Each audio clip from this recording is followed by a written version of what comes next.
اور رسول اکرم صلی اللہ تعالی علیہ وسلم نے فرمایا جو حج کے لیے نکلا اور ختم ہو گیا، انتقال کر گیا، قیامت تک اس کے لیے حج کرنے والوں کا ثواب لکھا جائے گا، سبحان اللہ۔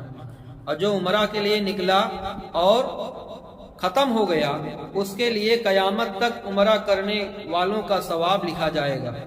اور جو جہاد میں گیا اور انتقال کر گیا، اس کے لیے قیامت تک غازی کا ثواب لکھا جائے گا، سبحان اللہ۔ اللہ کے رسول صلی اللہ تعالی علیہ وسلم پر درود پاک پڑھیں۔ صلی اللہ علی محمد صلی اللہ علیہ وسلم۔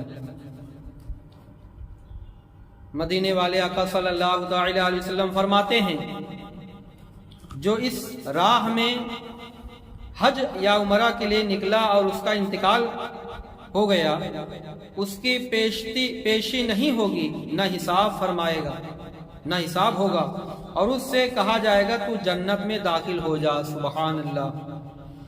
اور طبرانی حضرت جابر رضی اللہ تعالی سے راوی ہے کہ نبی کریم صلی اللہ علیہ وسلم نے فرمایا گھر اسلام کے ستونوں میں سے ایک ستون ہے، پھر جس نے حج کیا یا عمرہ کیا اللہ کے ضمان میں ہے ہی اگر انتقال کر گیا تو اللہ تعالیٰ اسے جنت میں داخل فرمائے گا، اور گھر کو واپس کر دے تو اجر و غنیمت کے ساتھ واپس کرے گا، سبحان اللہ۔ اور مدینے والے آقا صلی اللہ تعالی وسلم نے فرمایا جسے حج کرنے سے نہ حاجت ظاہر مانے ہوئی، نہ بادشاہ ظالم، نہ کوئی ایسا مرض جو روک دے، پھر بغیر حج کیے انتقال کر گیا تو چاہیے کہ یہودی ہو کر مرے یا نصرانی ہو کر، اس کے مثل اللہ اکبر۔ جس پر حج فرض ہے، کوئی مجبوری نہیں، شرعی عذر نہیں ہے، حج نہیں کرتا، اللہ کے رسول صلی اللہ تعالی علیہ وسلم فرماتے ہیں کہ وہ چاہے یہودی ہو کے مرے چاہے عیسائی ہو کے ختم ہو، اللہ اکبر۔ اور ابن ماجہ کی حدیث پاک ہے صلی اللہ تعالی علیہ وسلم ارشاد فرماتے ہیں کہ ایک شخص نے عرض کیا کہ کیا چیز حج کو واجب کرتی ہے؟ فرمایا توشہ اور سواری، سبحان اللہ۔ اور شرح سنہ میں انہی سے مروی ہے، کسی نے عرض کیا یا رسول اللہ صلی اللہ علیہ وسلم حاجی کو کیسا ہونا چاہیے؟ فرمایا پراگندہ، سرمیلا، کچیلا۔ دوسروں نے عرض کیا یا رسول اللہ حج کا کون سا عمل افضل ہے؟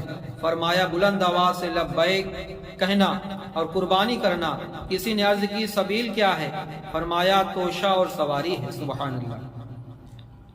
حدیث نمبر 28 بہار شریعت حصہ نمبر 6، ابو داؤد، ابن ماجہ، ام المومنین ام سلمہ رضی اللہ تعالی عنہ سے راوی ہے کہ میں نے رسول اللہ صلی اللہ علیہ وسلم کو فرماتے ہوئے سنا جو مسجد اقصی سے مسجد حرام تک حج یا عمرہ کا احرام باندھ کر آیا، اس کے اگلے اور پچھلے گناہ سب بخش دیے جائیں گے یا اس کے لیے جنت واجب ہو گئی، سبحان اللہ۔ تو حج نام ہی احرام باندھ